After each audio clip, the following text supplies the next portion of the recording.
안녕하세요. 오늘도 썰러를 찾아주셔서 감사합니다. 영상 시청 후 구독, 좋아요, 댓글 참여는 다음 영상을 제작하는 데 큰 힘이 됩니다. 오늘의 사연 시작합니다. 안녕하세요. 제가 이번에 정말 충격적인 일을 겪었습니다. 결국 그 일로 인해 아들과 며느리가 이혼하고 말았어요. 하나밖에 없는 아들이 결혼해서 잘 살지 못하고 이혼까지 하게 되니 정말 답답하네요. 그래서 이렇게 사연을 씁니다. 제가 알기로는 며느리는 결혼할 생각이 없었는데 아들이 제발 결혼하자고 한 거였어요.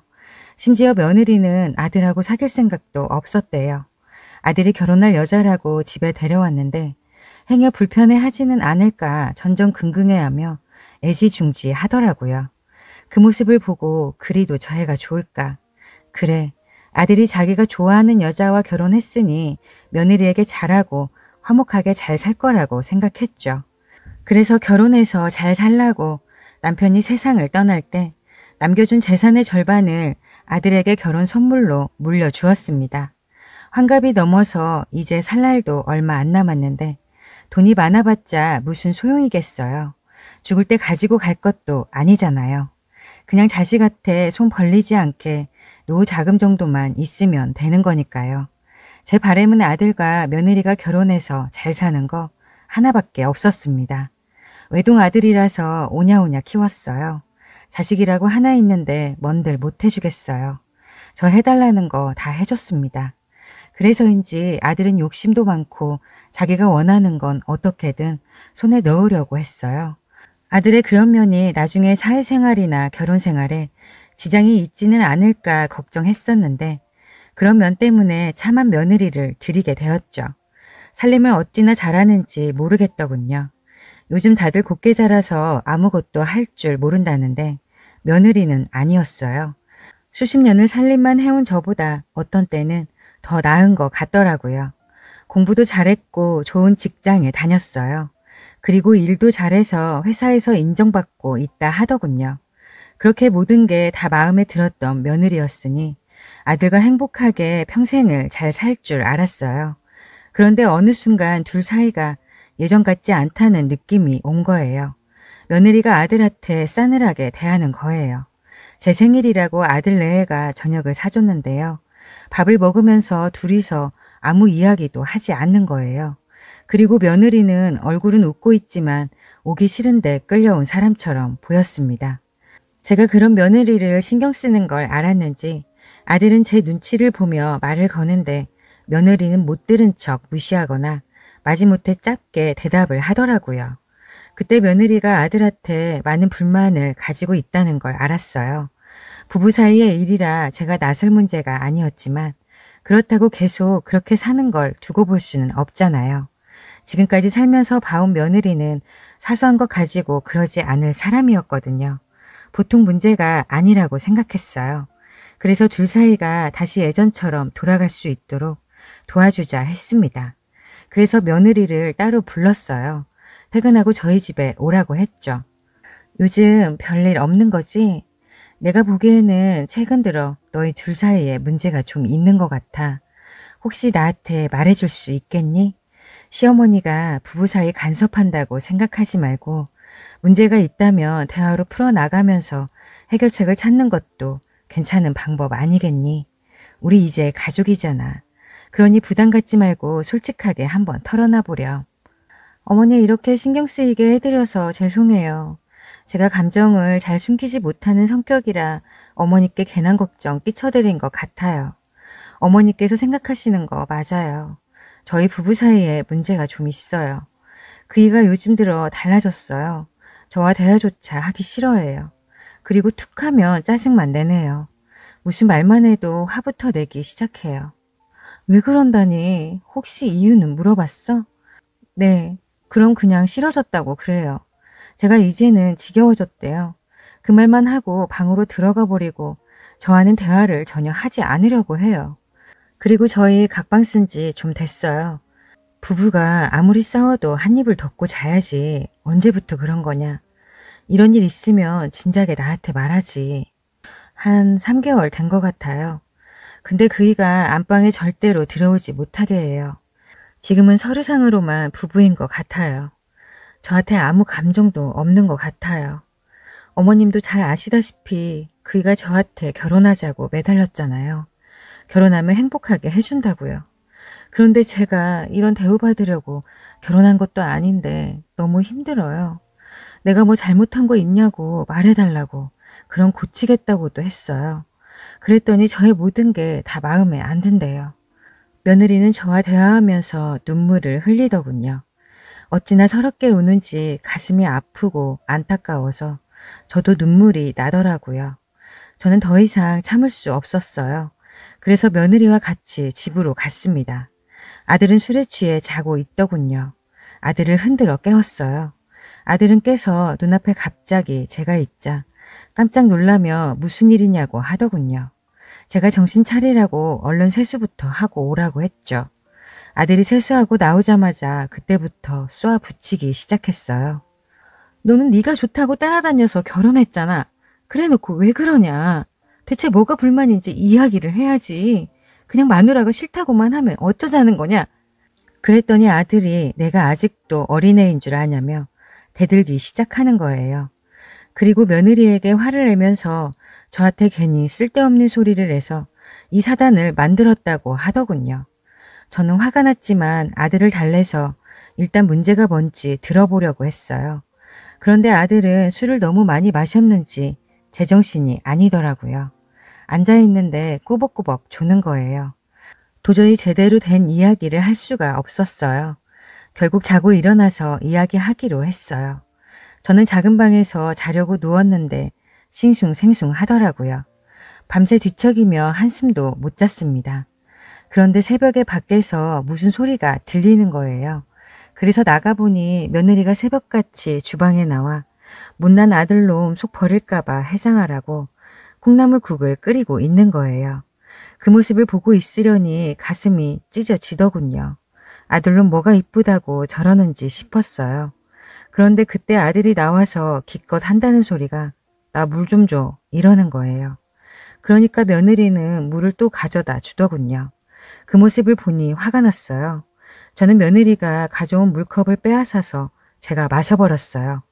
그리고 아들에게 네 물은 네가 떠다 마셔라. 너는 손이 없냐 발이 없냐. 얘가 너 시중 들려고 결혼했냐 라고 했어요. 그랬더니 머리 아파서 그런다고 하더군요. 그건 네가 술 처먹어서 그런 거잖아. 너 엄마랑 이야기 좀 하자. 너 진짜 왜 그러냐?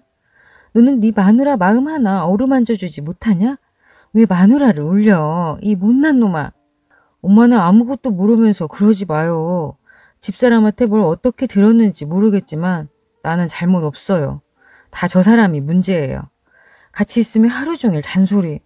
얼마나 미치는 줄 아세요? 빨래는 빨래통에 갖다 놔라. 지저분하면 좀 치워라. 이거 해라. 저거 해라. 얼마나 바라는 게 많은 줄 알아요? 그러기만 하면 다행이에요. 하지 말라는 건 왜 이렇게 많은지. 소파에 누워있지 마라. 밑에서 쫓아오니까 쿵쿵대지 마라. 술 먹지 마라. 내가 술 먹고 싶어서 먹는 줄 알아요? 사회생활 하다 보니 어쩔 수 없이 먹는 거지. 정말 저 사람하고 계속 이렇게 살다가는 난 숨이 막혀서 죽을 거예요. 그래서 나 저 사람하고 갈라서려고요. 엄마가 제발 저 사람 좀 설득해줘요. 내가 갈라서자니까 죽어도 싫대요. 엄마, 하나뿐이 없는 아들 죽는 꼴 보기 싫으면 나 헤어지게 도와줘요. 제발. 아들이 불만이라고 하는 것들을 듣고 있자니 정말 어처구니가 없었어요. 결혼해서 한 가정을 꾸리고 사는 남자가 하기에는 너무 철없는 말들이었거든요.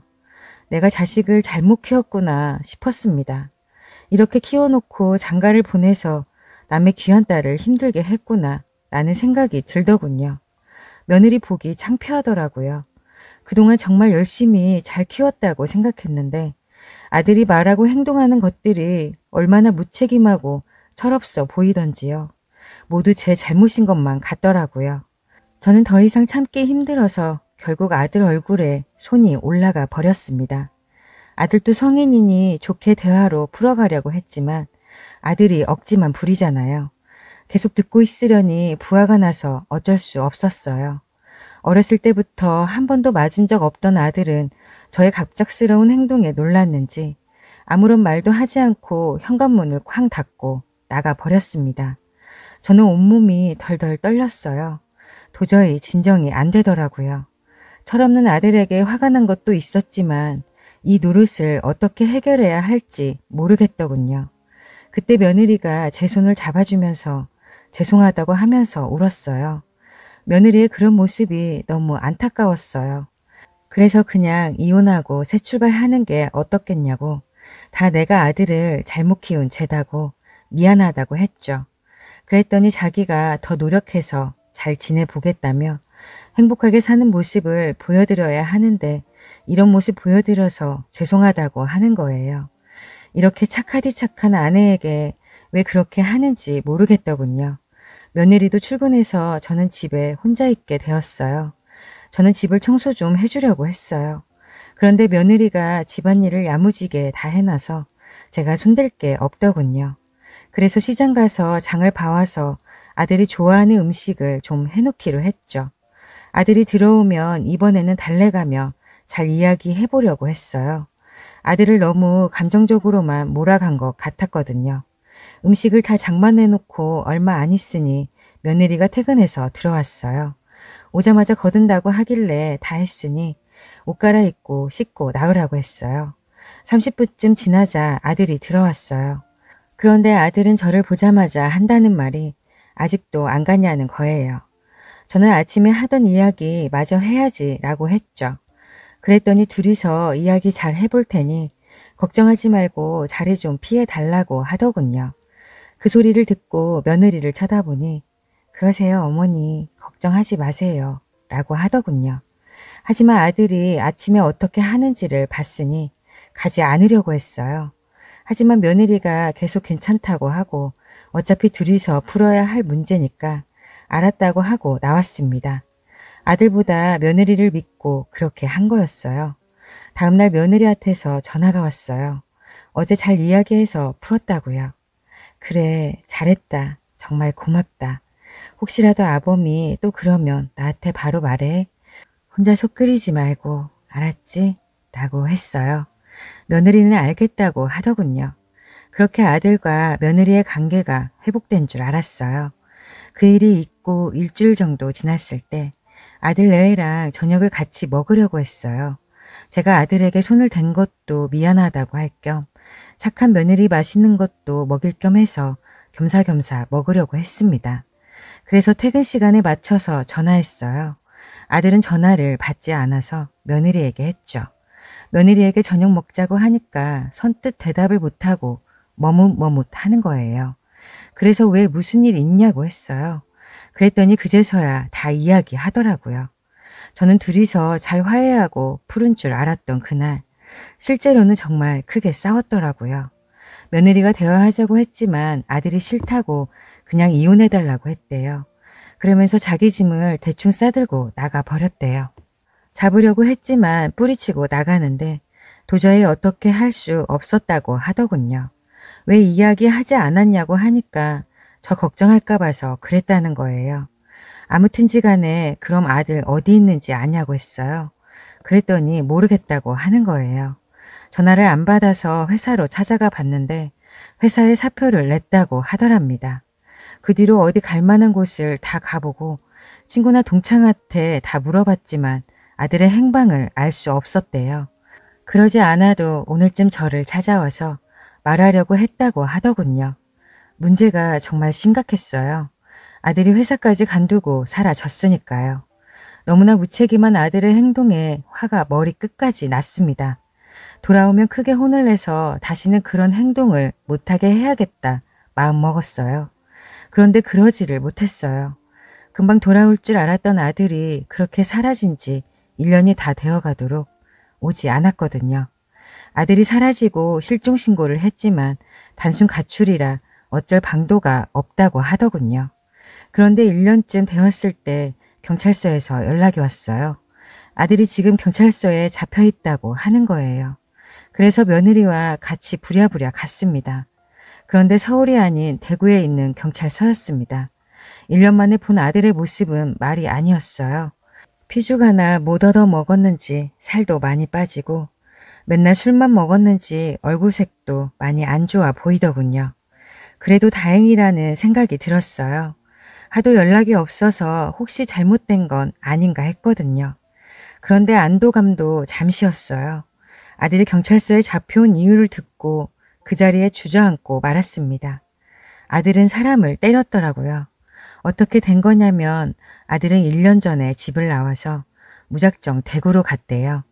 가서 일은 하지 않고 돈이 필요하면 제가 결혼하면서 준 돈을 빼서 쓴 거였습니다. 그런데 여자가 나온 술집을 다녔고 그 돈을 다 써버린 거죠. 제가 5억을 줬는데 그 돈을 다 유흥으로 날린 거예요. 어떻게 하면 그 큰 돈을 그렇게 1년도 안 되어서 다 쓸 수가 있는지 이해가 안 되었어요. 정말 기가 차더군요. 아무튼 돈이 다 떨어지자 나쁜 생각을 한 거예요. 나이 많은 여자를 만나서 돈을 타내려고 했던 거죠. 그렇게 만난 여자가 50대 후반인 저와 나이가 얼마 차이 안 나는 여자를 만났고 용돈으로 5만 원, 10만 원씩 받으며 생활했대요. 그러다 그 여자 남편이 알게 되었고 시비가 붙어서 싸움까지 한 거였습니다. 아들은 지가 잘못해놓고 도리어 그 남자를 때려서 병원에 입원까지 시킨 거였어요. 다행히 합의를 보면 풀려날 수 있다고 하더군요. 저는 합의는 무슨 놈의 합의냐고 그냥 콩밥 먹으라고 했어요. 그런데 며느리가 어떻게 그러냐고 하는 거예요. 제가 반대했지만 며느리가 결국 돈을 주고 합의를 했고 아들은 경찰서에서 나오게 되었죠. 그런데 아들은 아직 정신을 못 차렸고 믿는 구석도 없으면서 며느리한테 나 감옥 안 가게 해줬다고 나랑 다시 잘해보려는 생각 가지고 있다면 버려. 나 너라면 정말 지긋지긋해. 이러는 거예요. 제가 뒤에서 그 소리를 듣고 아들놈 등짝을 한 대 세게 쳐줬어요. 야 이놈아, 네가 그런 말 할 자격이 되냐? 너 이놈의 자식, 그 돈 내가 결혼해서 마누라랑 사는데 쓰라고 했지. 너 술 처먹는데 쓰라고 했냐? 돈이야 벌면 된다고 해도 남의 가정 있는 여자를 돈 때문에 만나? 그것도 엄마 버린 여자를 그런 짓거리 하고 싶더냐? 그래놓고 네가 무슨 염치로 잘한 애 마네를 입에 올려? 너희 둘 이혼해라 당장. 네 어머니 저도 이제 그만하려고요. 당신 내가 합의해준 거 당신이랑 다시 잘해보려고 그런다고 생각하나 본데 당신 착각이 너무 심한 거 아니야? 난 그저 당신 인생이 안타까워서 어머니 봐서 마지막으로 도와준 거야. 이혼하고 나면 당신이 죽든 말든 나 상관 안 해. 알겠어? 그렇게 아들과 며느리는 이혼하게 되었네요. 아들은 그제서야 지 잘못을 깨달았는지 저를 찾아와서 며느리 마음 좀 돌리게 도와달라고 하는 거예요. 저는 절대 안 된다고 했어요. 며느리가 혹시라도 이혼 안 한다고 할까 걱정인데 무슨 헛소리 하냐고 했죠. 그리고 정신을 차리기 전에 내 앞에 나타나지 말라고 했습니다. 아들은 고시원에 살면서 편의점 알바를 하면서 살고 있어요. 자기 말로는 회사도 곧 들어간다고 정신 차렸다고 하는데 두고 봐야죠. 적어도 몇 년 동안은 지켜보고 용서할지 말지 결정하려고요. 그리고 며느리와는 가끔 통화를 하는데요. 잘 지내고 있는 것 같아서 참 다행이에요. 아직도 며느리에게 미안한 마음이 있어요. 제가 아들을 잘못 키웠으니까요. 며느리가 힘들었던 기억은 다 잊고 좋은 사람 만나서 행복했으면 좋겠어요.